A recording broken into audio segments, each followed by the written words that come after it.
A Declaração Universal dos Direitos Humanos, aprovada pela Assembleia Geral das Nações Unidas, garante a todos o direito ao trabalho e a condições justas de remuneração. O Brasil, que assinou este acordo com a ONU junto com tantos outros países, não conseguiu erradicar o trabalho escravo entre a população brasileira mais pobre. Mesmo com a implantação da Lei Áurea, que aboliu em 1888 oficialmente a escravidão do país.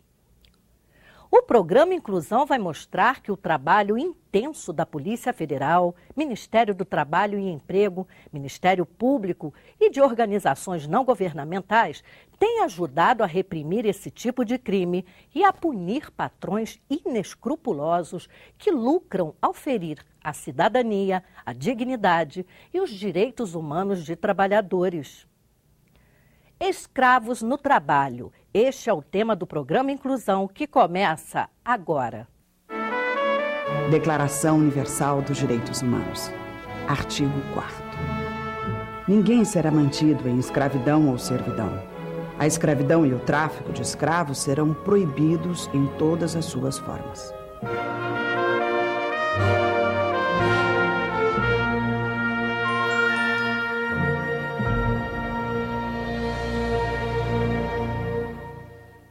A fome, o desemprego e o analfabetismo tornam o homem do campo um ser bastante vulnerável, forte candidato a entrar numa das cadeias produtivas que utilizam mão de obra em condições análogas à de escravo.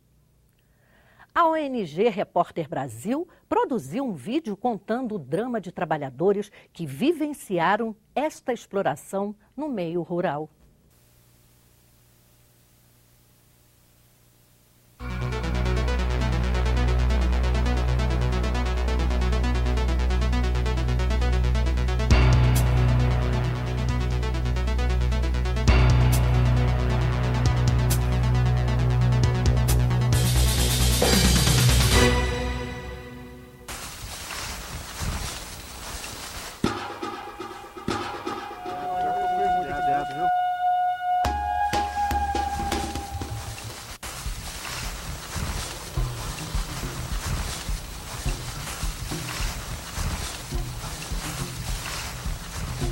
De 1995 a 2010, 40 mil trabalhadores foram libertados de condições análogas à escravidão no Brasil.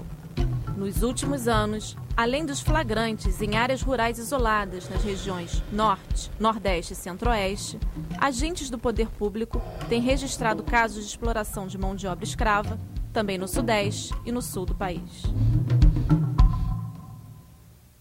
Os alojamentos, nós chegamos, tem que fazer o barraco, né, de lona, cortamos as estacas no mato, as varas, né, fazemos o alojamento. E daí para nós cozinhar é metade de um tambor, né, cortado assim, faz o fogão, né, que diz, para cozinhar. E é assim. O pior é carregar, né. Forcejar e carregar isso no caminhão aí, 50, 60 raídas aí, daí nossa altura não aguenta mais, erguendo os braços, né, aqui com estaca, outros puxando lá em cima, e complicado. Não tem um dizer, hoje eu não vou. Se você não vai, o que você fez de erva lá fica no mato, ninguém vai carregar para você.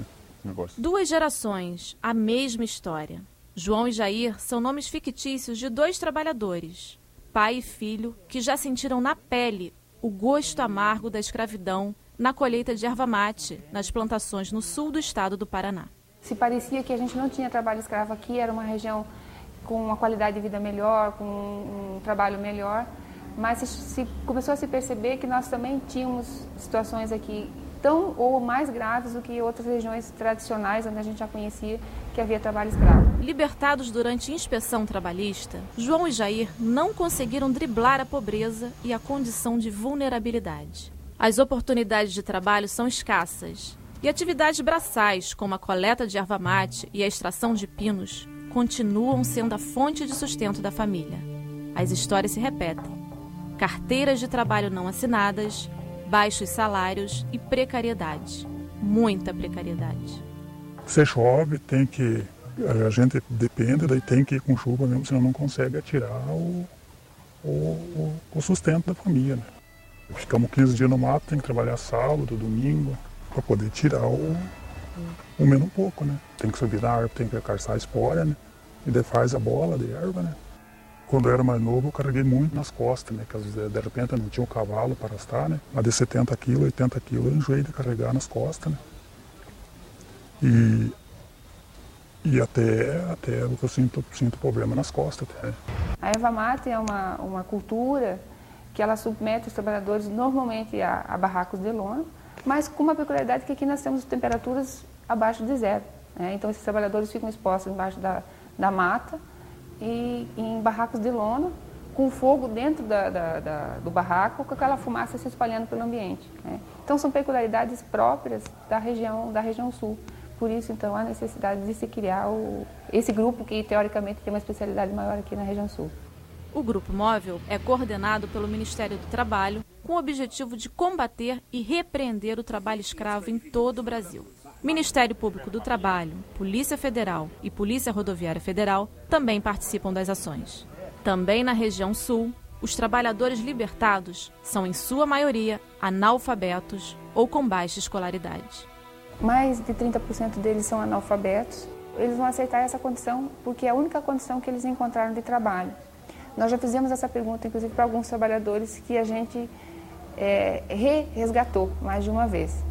E a resposta foi essa: eu preciso dar de comer para minha família, eu preciso. Então, se a única condição que eu encontrei de trabalho foi essa, eu não tenho condição de impor nada. Seu João conhece de perto essa realidade e também já ouviu a mesma pergunta. Sim, tem gente que pergunta, mas você está trabalhando sem registrar, mas o que vai fazer?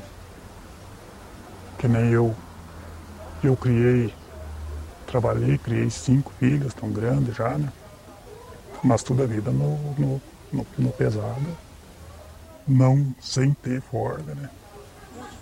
Toda a vida trabalhando, suando, às vezes passando necessidade nos matos. Comigo me aconteceu de me mandar embora e me darem os papéis para me assinar ali como eu pedi, né? Como eu pedi a conta, e daí sem direito nenhum. Na região sul, existe ainda a peculiaridade da terceirização nas atividades de reflorestamento, especialmente na extração do pinus, utilizado na indústria de móveis domésticos e de papel e celulose. Na realidade, a gente tem uma aparência de irregularidade. Você encontra, por exemplo, um gato melhorado, você encontra um gato com uma empresa constituída, aqui eles chamam de empreiteiros. E esse empreiteiro, ele contrata o trabalhador, ele entrega o equipamento de proteção para o trabalhador, mas no final ele desconta. Você tem uma dificuldade muito maior para encontrar a irregularidade, porque ela tem uma aparência de irregular. De modo geral, porém, o trabalho escravo não é necessariamente caracterizado por sutilezas. A situação encontrada não passa desapercebida, nem mesmo por quem está acostumado a participar de operações de enfrentamento aos mais diversos tipos de crimes, país afora.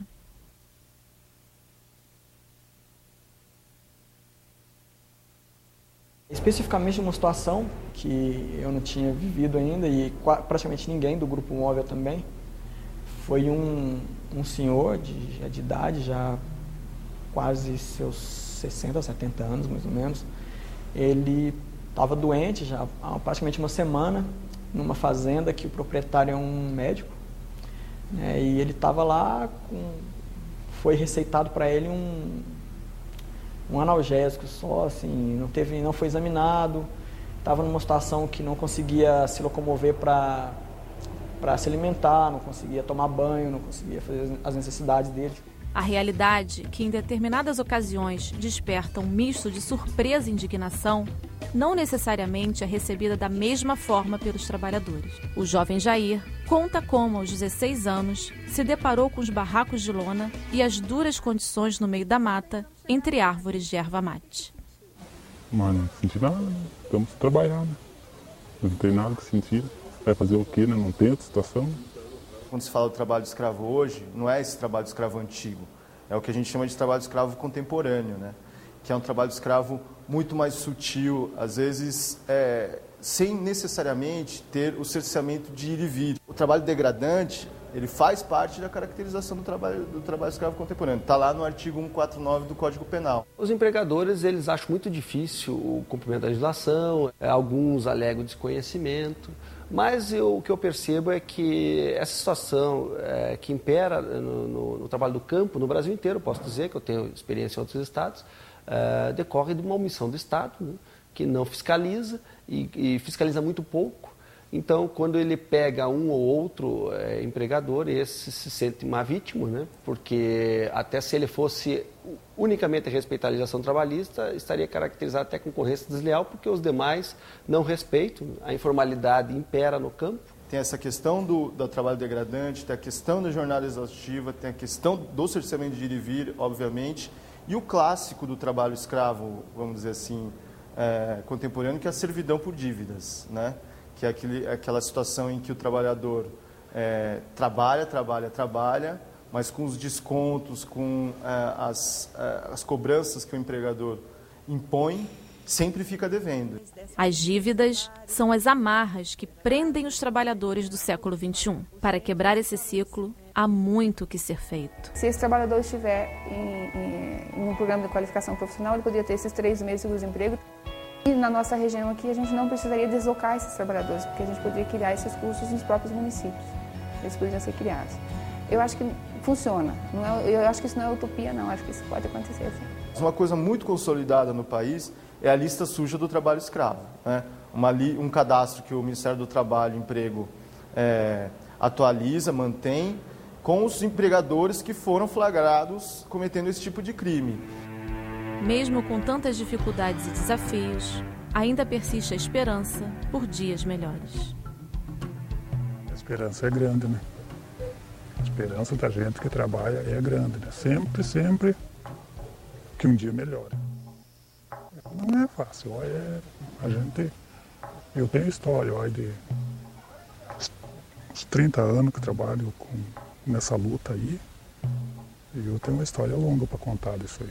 Não é fácil, não é fácil.